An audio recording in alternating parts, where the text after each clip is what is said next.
To get started with this 2023 F150, this bezel right here is the first thing to come off. Nothing but clips. And then up top right here, this cover pops off to reveal 2.7 mils. More clips. If I recall, this one needs to come off, this whole piece. All the way to the side, that comes off. And then I'm going to stop right there just to kind of get it started. The radio is not going to come off right away after that. There's quite a bit of hidden screws and things like that. So we're going to go ahead and start with this one first. Pop this off. All it is just a little trim right here. And then we're going to move on to the top one. And then to this middle piece right here. Got the first piece removed. This one was kind of tough. These green clips right here require a little bit extra pulling, but not too much. Like I said, use your panel popper removers. Kind of slowly work it out, I would say. But yeah, this one definitely feels like it was going to break, but it's just held on tight by these green clips. But overall, it came off just fine. So now we're going to move up to the top 2.7 mils right here. And this also pops off. Here's the top cover. Like I said, nothing but clips once you remove the 7 mil up top. For the bottom piece right here, it's kind of a tricky one. You definitely need two hands for this one. One to kind of slowly support it while you're trying to pop it off with the panel remover. Just be careful, be careful, be careful. Do it slow and take your time. Because this area right here is very skinny. And all it takes is, like, if you put too much pressure, you can actually damage or break it in half. So just kind of slowly work your way from here and then slowly work it way out. And then as you apply pressure towards you, use the panel remover just to kind of slowly ease it. And then it'll just all pop off. It's only held by all these clips. Now you need to remove screw here. 1, 2, 3, 4, 5, 6. Then you're gonna just gently pull this top part and release it from the clip. You don't have to fully take it off.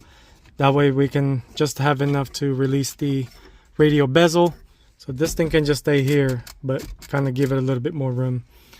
So again, we're going to start popping this off. Like I said, same thing. There is a hidden screw right here. So just kind of pry this off a little bit. You should be able to get your 7 mil in there. I mean, I did. So, and then you're going to slide out the radio this way. So other than that, I'll show you what that looks like. As you can see, it's already kind of releasing. So, but you just need both hands for this one. That way it'll come off easier. As you can see, there's a hidden screw or a hidden clip right here that overlaps. So you do have to pop this a little bit, just enough to pop the piece off the clip side itself because it's hooked onto that. So kind of a pain. And then the bottom one right here is hooked on to part of the radio dash bezel. So this needs to move just a little bit, just so you can move this out of the way. See if I can take it off real quick. Yeah, definitely need both of my hands for this one. So I'm going to stop for now and then slowly work its way out. So there's going to be a couple of plugs that you're going to remove once you get that out. As you can see, this is the clip that overlaps with this part right here. So this needs to move just a tad just to get that out. So now that the radio's right here, a couple of more 7 mil, we'll be able to access the plug that we need. I just realized that there's more work involved taking off the back of the radio. I was able to access the plug that I need just from squeezing my hand beside it. It's beside that gray plug right there. So this is the harness that you're gonna need to where you're gonna tee off. And then we'll go get the T harness right here. It's from Pack, and I will attach the part number. I already pretty much did the front full side or full range signals. This is what's going to go to the amp, and this is what's going to the speakers. So for this particular vehicle, as you can see, I already teed it off. I'm going to put a zip tie in here just to make sure it don't come off. I'm not going to plug in the rear since there is no rear speaker, just to be safe, I guess. I just wanted to make sure I plugged in temporarily, everything back, but this is going to be teed off with the harnesses. I just took it off for now just to make sure that the speakers are still working. But I'm going to go ahead and put the T-harness, extend the signals out, and then run it to the amp. Alright, I worked on the truck last night, a little late, maybe about to 11 o'clock at night. I was wanting to make sure the T-harness works and get the radio pretty much settled. The next step we have to do now that it's morning, we're going to go ahead and run the power wire from the battery, which is on the passenger side, and we're going to go in to the driver. I already went ahead and taken off the door sill and the panel that goes right here. Nothing but clips. We're going to be placing the amp right here. I'm going to try to get the ABS plastic or PDF board to go underneath. That way the amp has somewhere to screw on and not just the carpet, since it's a little bit heavier side. The Maximo crossovers, we're going to go ahead and mount that to the speaker or to the door panel, since the tweeter and the actual speaker loops together. So I'm going to go ahead and rewire that, maybe mount it around somewhere here. That way I can just do all the wiring right there. Obviously replace the tweeter over there and the speaker. I believe the customer accidentally got the wrong speaker adapters, so I'm going to go ahead and attach it in the description. The proper one, the one he has, is the circle kind. If I recall, these ones call for 6x9s for the 2023. So I already went ahead and ordered that, so it should be here Monday or Sunday, hopefully, since I still need to take it apart, test fit the sub. We do still need to take off the jack bracket so we can test fit the box that's behind. I pretty much just have everything laid out for now. The JL parts, the amp, the speakers, the Morels, and practically I try to put everything here. That way it doesn't accidentally get stepped on or get damaged. I've seen people put it on the floor. Sometimes you can accidentally step on it, but we're not going to be doing that. We'll rather have it on the bed, out of sight, out of mind. But this is the amp that we're going to be putting in. It's the VX1005i. This does handle the 4-door speakers and a sub, but in this case it's only going to be 2 speakers since it's a standard cab, no rear speaker. But all right, we're going to go ahead and run the power wire for the amp, and then we're going to keep moving on this one. We're going to run the speaker wire leads from there all the way to the amp, and then go back to that for the outputs. We got some OFC kit right here, so pretty good setup. Always recommend OFC over CCA. Oxygen-free copper, doesn't corrode like the CCA strand ones. So gonna go ahead and run this and then keep on moving. On the grommet right here, it's going to have a little nipple which I already cut off. Thank Ford for that. It's for adding any accessories and things like that, so you don't have to butcher up the grommet itself.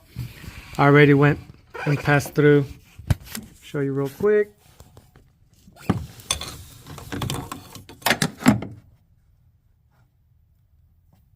And that's the hole that we're going to go to use for the power wire.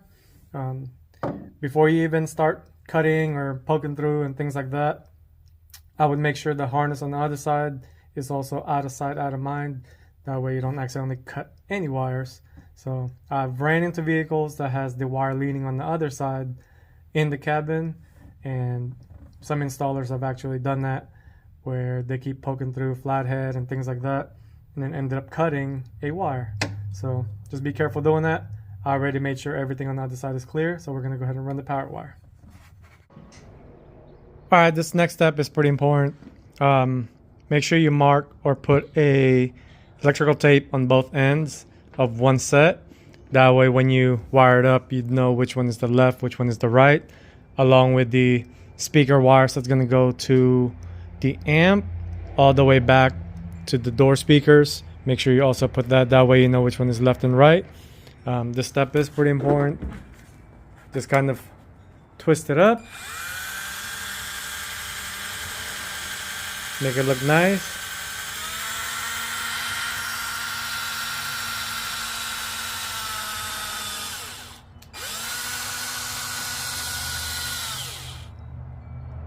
and then do the other set.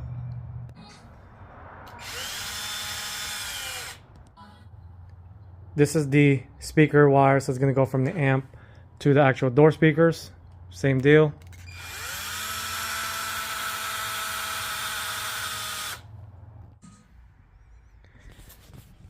We just got the speaker wires ran behind the radio.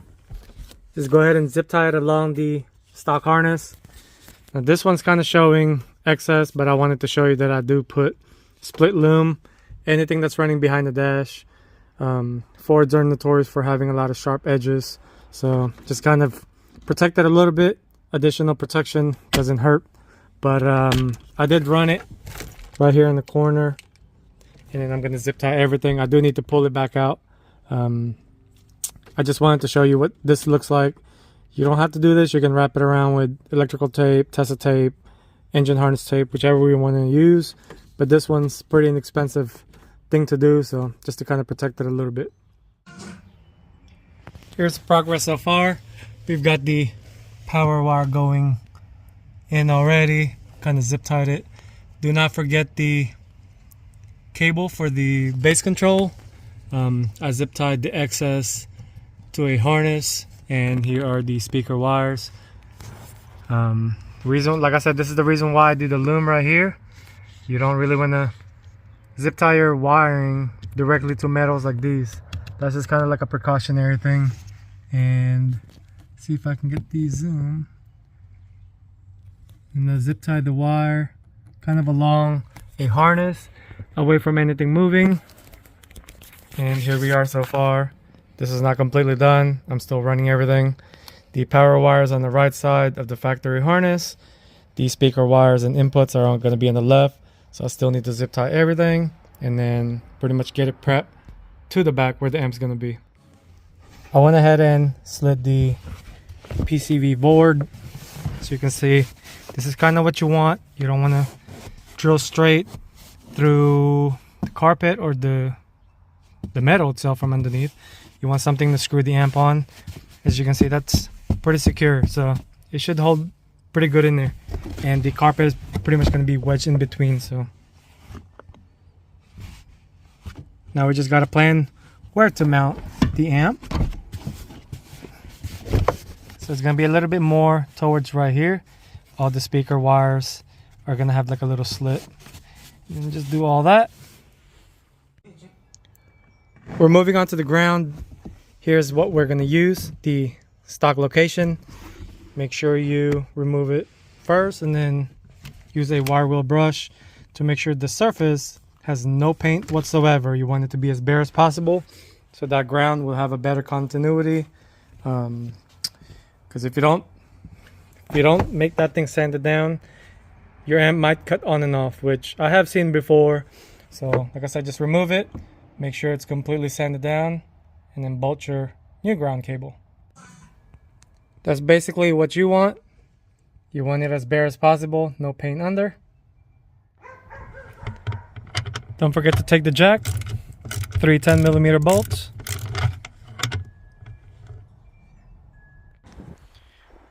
Make sure you give back the jack parts to the customer with the bolts. Here's the progress so far. We've got all the wires running here. Already got the power, ground, and an optional remote turn on just in case it upgrades radio one day. So we're gonna go ahead and start soldering the ins and outs. I already got the subwoofer pretty much done up. I just need to heat shrink it real quick. You're gonna need this plug right here from JL side, and then obviously you're gonna need these RCA leads right here. I have another one. I must have dropped it somewhere, but you're gonna need one of these for the input. We're gonna go ahead and solder that and show you what that looks like.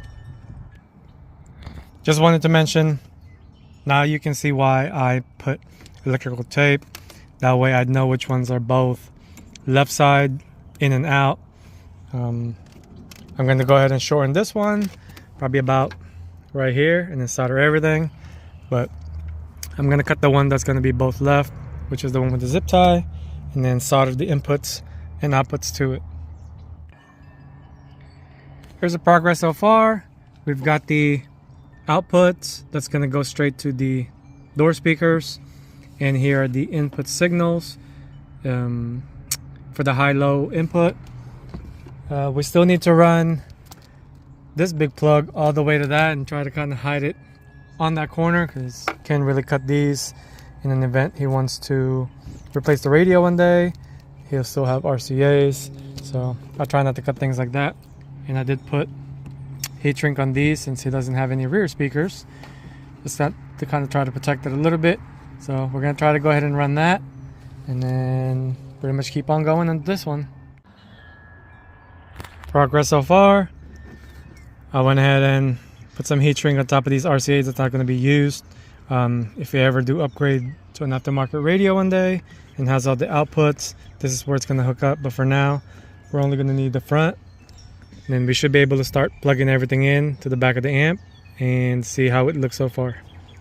I've got the power wire loomed up, as you can see all the way, and I've used these tabs to kind of hold the power wire. Mounted the fuse holder right here, and no, I did not drill to a fuse.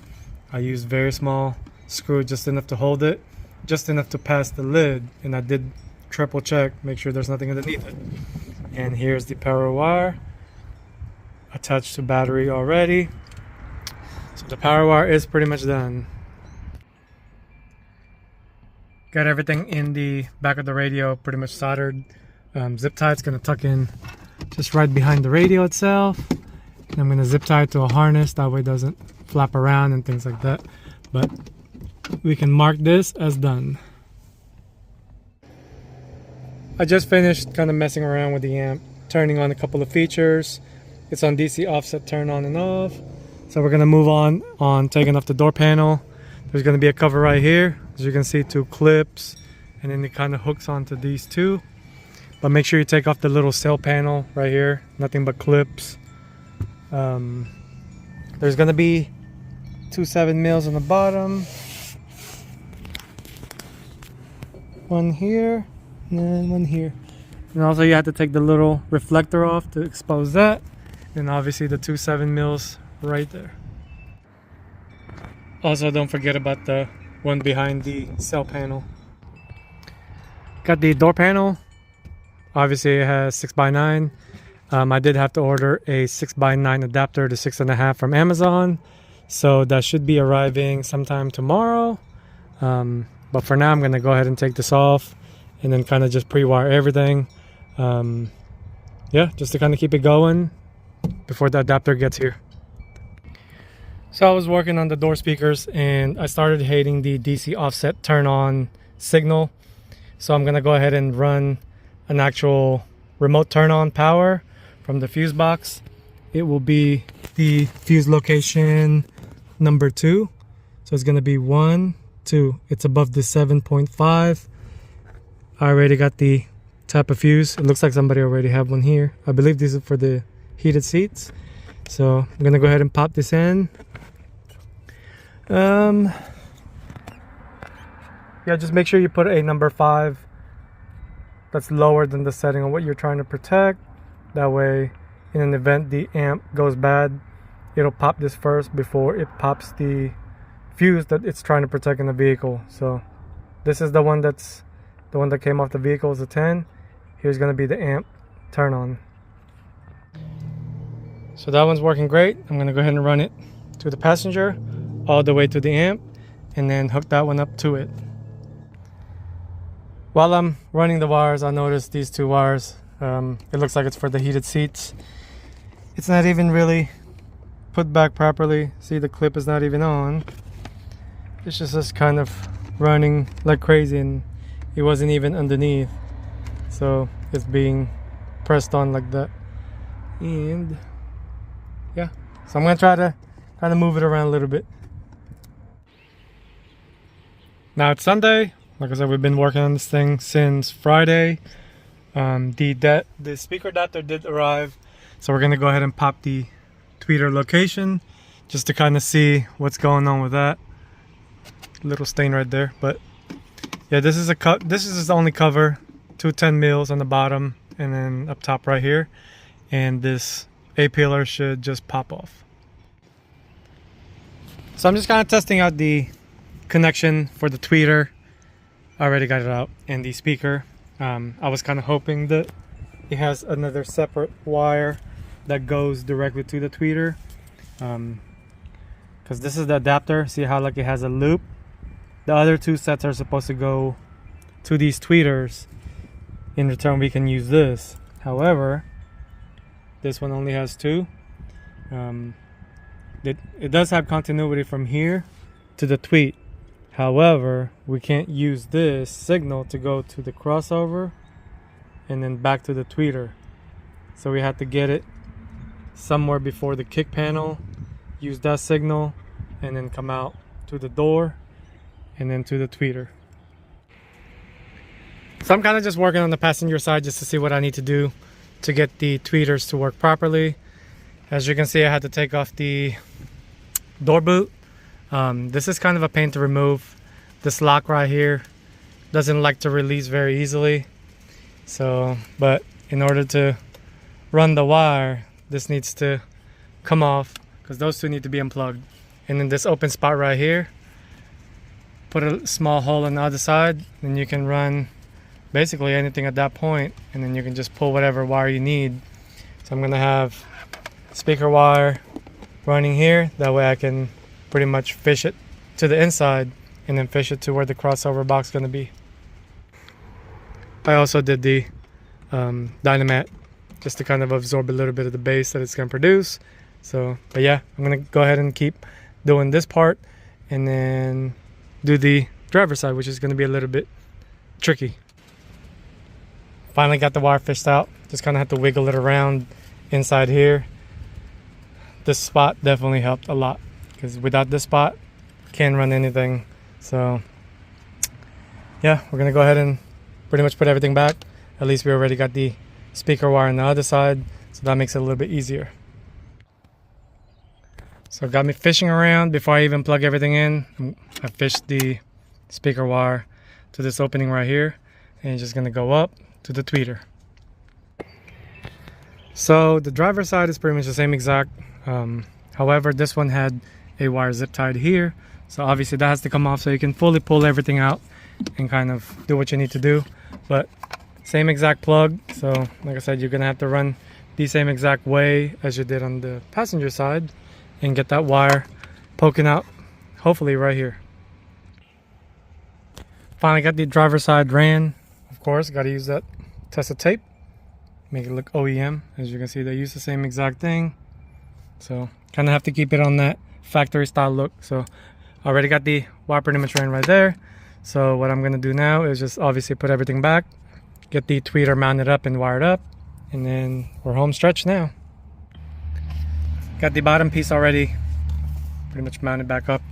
Got the wire ran. Like I said before, don't forget to zip tie that wire back, the one that has to be cut to get pulled. This is the speaker wire right here up top.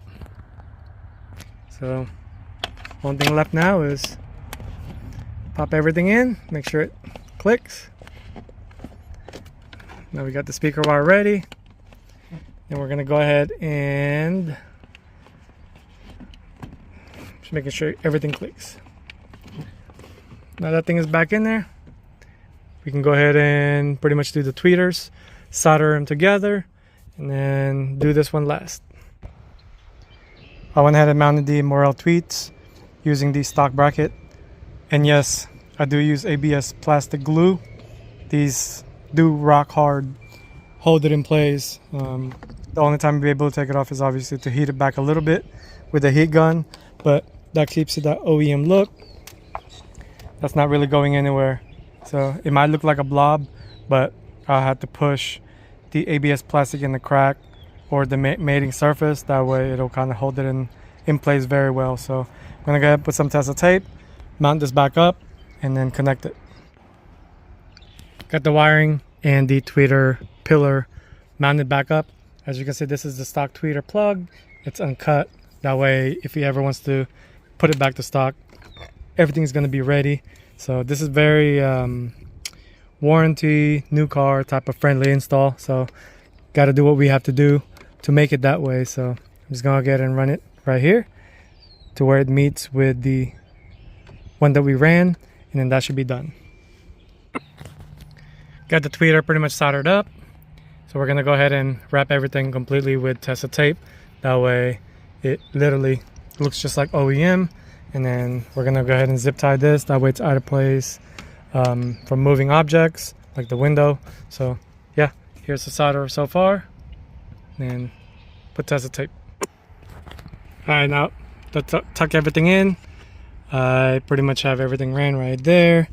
I might pull this out and then run the wire just under it, that way it's not on top of it, but you get the idea. Well, this thing doesn't work here, so gonna have to find a different spot for it. Since I'm trying to keep it on the OEM side install, I went ahead and used the adapter that he bought, so it'll just directly connect to that tweeter above, and I'm gonna drill a small hole so that way the woofer wire can just go straight through. So I'm gonna go ahead and trim out these excess ones that's not really needed, and then tape it back up. Just to remind you guys, it took me a while to pretty much find the spot that fits the crossover, so it'll just kind of tucked in around right here. You do need to cut this little tab. I already did that. It looks just like this, but just trim it off. So that's where we are so far. Obviously I already got the stock plug tied in, and we're just going to cut that and connect it to it. I drilled the hole right there so all the wires can go through. I already zip tied the stock plug, already got the Maximals already plugged in, so it's ready pretty much to be screwed in there. Alright, the driver's side is pretty much done. Got everything wired up, screwed in, zip tied together. So just go ahead and test it before you put the door panel back. Make sure the tweeter up top and the woofer is working. Alright, that location that I used for the crossover box fit perfect. Kind of hard to see it, but it's just tucked in there quite well. Nothing's pushing it back out, so we're gonna go ahead and move on to the passenger side and finish everything up. Passenger side done.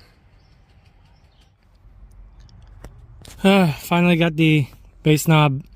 This was kind of a pain to mount in here, but this is the only one that makes sense to put it, since it has a big body. Can't really put it anywhere here. There's an airbag, I believe, underneath. So this is the only safest way I can think of to mount it. So I'm gonna go ahead and zip tie everything just to make sure everything is secured, and then clean up the truck. So I've pretty much got everything put back together, tested everything. Sounds pretty great. So gonna do a little bit of tuning. I did adjust the parameters kind of like on the basic side, so customer wanted to adjust it himself, so that's okay too. So we're gonna go ahead and wrap everything up, take all my tools out and clean it all up, and then call the customer and tell him it's ready. I forgot to show you guys that the customer had a box built specifically for this JL, and it sounds pretty good. Even being that it's not even really adjusted fully yet, it sounds pretty good for what it is, even with the bass knob. So I definitely can't wait to hear this thing once it's all tuned.